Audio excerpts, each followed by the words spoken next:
Surat forex trading કંપનીમાં investment કરવાથી વાર્ષિક 70% રિટર્નની લાલચમાં સિનિયર સિટીઝનને 29 લાખ રૂપિયા ગુમાવ્યા અને સાયબર ક્રાઇમ સેલે પોલીસે એક આરોપીની ધરપકડ કરી છે. સુરતના ફોરેક્સ ટ્રેડિંગ કંપનીમાં ઇન્વેસ્ટમેન્ટ કરવાથી વાર્ષિક 70% રિટર્નની લાલચમાં સિનિયર સિટીઝને 29 લાખ રૂપિયા ગુમાવ્યા હતા. સાયબર ક્રાઇમ સેલે પોલીસે એક આરોપીની ધરપકડ કરી. સુરત સાયબર સેલે શાહબાદ સબ્બીર અબ્દુલ્લા શેખની ધરપકડ કરી હતી. પકડાયેલા આરોપી ગ્રાહક પાસેથી રોકાણ કરવાના બહાને જુદી જુદી રકમ લેતો હતો. આ ફોરેક્સ ટ્રેડિંગમાં રોકાણકારોના નામે ઠગાઈ કરનાર મુખ્ય આરોપી ફરાર છે. 2025ના રોજ સાયબર ક્રાઇમ પોલીસ સ્ટેશનમાં એક ગુના નોંધવામાં આવી હતી, જેમાં જે ફરિયાદી છે એક સિનિયર સિટીઝન છે અને એમની જિંદગીની જે આખી કમાઈ હતી, જેમાં પૂંજી હતી, એ બધા એમને એક ઇન્વેસ્ટમેન્ટ ફ્રોડમાં નાખીને એમની સાથે એક છેતરપિંડી કરવામાં આવ્યો હતો. જે કુલ ફ્રોડની રકમ છે 29 લાખ છે અને એમાં જે ફરિયાદી છે એમને સામેથી કોલ આવ્યો હતો ગયા વર્ષની 10મા મહિનામાં, ઓક્ટોબર 2024માં, અને એમને એમ કહેવામાં આવ્યું કે અમે લોકો હાઇફેન કંપનીથી વાત કરી રહ્યા છીએ અને તમે અમારી કંપનીમાં અગર ઇન્વેસ્ટ કરો તો તમને 70% વધારે રિટર્ન મળશે વાર્ષિક. તો એટલા માટે પછી પહેલાં તો જે ફરિયાદી છે એમને 3 લાખ રૂપિયા જ ઇન્વેસ્ટ કર્યું હતું.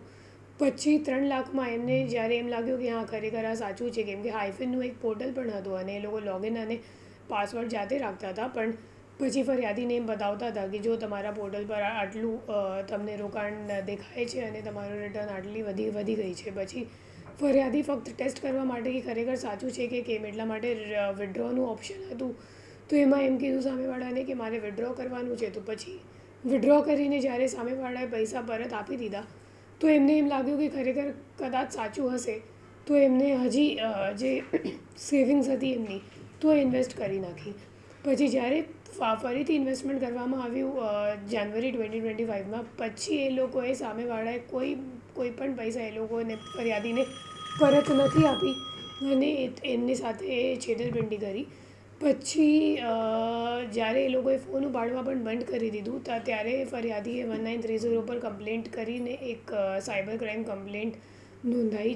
જે કમ્પ્લેન્ટ ઉપર તપાસ કરીને અમે લોકોએ ગુનો દાખલ કર્યું અને જે હાઇફેન કંપનીનો જે પોર્ટલ હતો એમના મારફતે અમે લોકોએ ટેકનિકલ વર્કઆઉટ કરી અને પીઆઈ સહદેવસિંહ પઢેરિયાની નેતૃત્વમાં જોસેફભાઈ, જયદીપભાઈ, આ 4 લોકોની અમે લોકોએ ટીમ બનાવી અને આ ટીમ પછી નવી મુંબઈ ખાતેથી આરોપીને જે ધરપકડ કરી છે.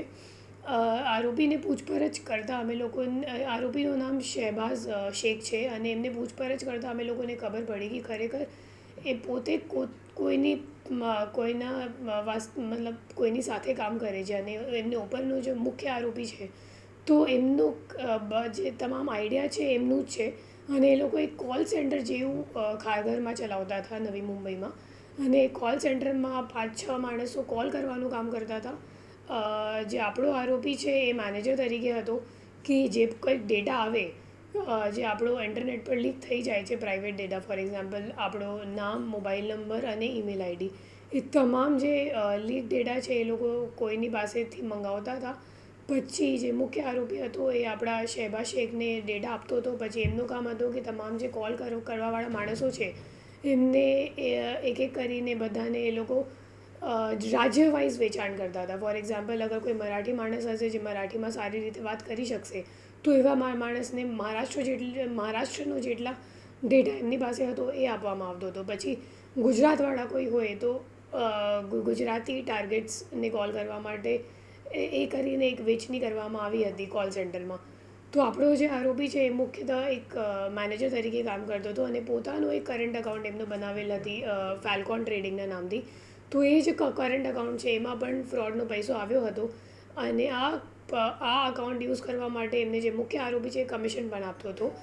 એના સિવાય જે તમામ કોલ સેન્ટરમાં કામ કરવાવાળા વ્યક્તિઓ છે એમને માસિક સેલરી પણ આપવામાં આવે છે અને આપણો જે આરોપી છે એમને 31,000 રૂપિયા જેટલા માસિક સેલરી મળતું હતું. એના સિવાય એમના જેટલી વાર એમનો કરંટ અકાઉન્ટનો ઉપયોગ થતો હતો ત્યારે કમિશન પણ આપવામાં આવતી હતી. Reporter Arvind Rathod, Janadesh news, Surat.